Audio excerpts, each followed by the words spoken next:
더불어민주당은 미국이 최근 한국을 민감국가 리스트에 추가한 것에 대해 강하게 반발하며 지정 철회를 촉구하는 국회 결의안을 추진하겠다고 밝혔습니다. 민주당은 이번 사태를 윤석열 정부와 국민의힘의 핵무장론이 초래한 외교 참사로 규정하며 총력 대응을 예고했습니다. 한민수 대변인은 국민의힘이 반대할 경우 한미동맹을 파탄내는 세력으로 규정할 수밖에 없다고 경고했습니다. 미국이 우리 대한민국에 대해서 민감국가를 지정했습니다.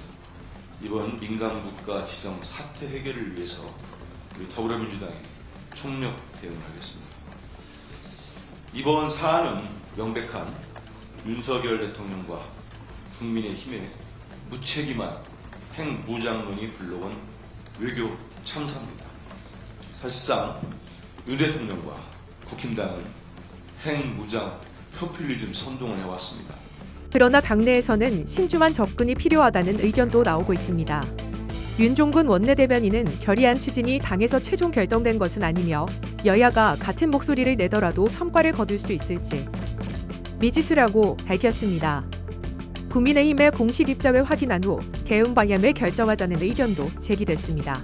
민감국가 지정에 대해서 이제 논란이 있는데 아침에 이제 국회 결의안 추진하는 것에 대해서 검토 중이라고 이제 말씀드릴 수 있겠습니다.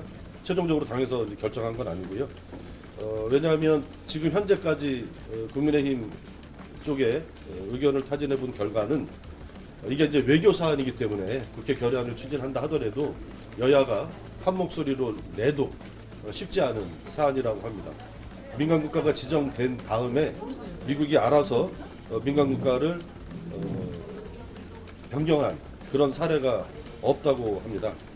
그리고 중요한 외교 사안이기 때문에 국회 결의안이 추진되게 되면 여야가 같은 목소리를 내도 성과가 있을지 좀 미지수인데 지금 현재까지 파악해본 바로는 공식적인 것은 아니라 국민의힘 입장은 정부의 대응을 지켜보고 국회가 국회 차원의 대응을 논의해야 하는 것 아니냐라는 의견을 좀 전달받았다고 합니다. 그래서 오늘 더 공식적인 창구를 통해서 국민의힘의 공식적인 입장 이것을 판단한 후에 어떻게 할지를 판단하자 이런 얘기들이 있었습니다. 어쨌든 민감국가 지정에 대해서는 내란으로 한미동맹을 파탄낸 윤석열 정권에 대해서 강력히 규탄해야 된다 이런 말씀들이 있었습니다. 한편 미국 에너지부는 지난 1월 초 한국을 기타 지정 국가로 추가했습니다. 민감 국가는 국가안보, 핵 비확산, 경제안보 위협 등의 이유로 특별한 고려가 필요한 국가를 의미합니다.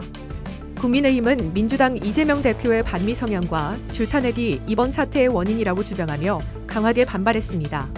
권영세 비상대책위원장은 이 대표가 북한에 돈을 건넨 혐의가 입증됐으며 한미일 군사협력을 비난하는 등 친중 반미 노선을 걷고 있다고 비판했습니다.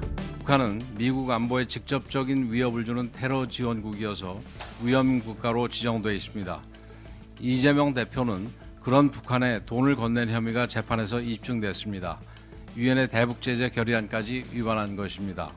입만 열면 반미 정서를 드러내고 한미일 군사협력을 비난하며 북한 지령을 받은 것으로 드러난 민노총과 함께 거리로 나서고 있습니다. 이런 인물이 유력 대권 후보라고 하니 민감 국가로 지정이 되는 것입니다. 또한 민주당이 국정을 장악하면서 한미 동맹이 흔들렸고 이로 인해 한국이 민감 국가로 지정됐다고 주장했습니다. 국민의힘은 정부 차원에서 이번 지정의 배경을 명확히 파악하고 미국의 우려를 해소할 수 있는 노력이 필요하다고 강조했습니다. 또한 민주당이 탄핵을 남발하면서 정부 컨트롤 타워가 무너졌으며 한덕수 국무총리가 복귀해 신속히 대응책을 마련해야 한다고 주장했습니다.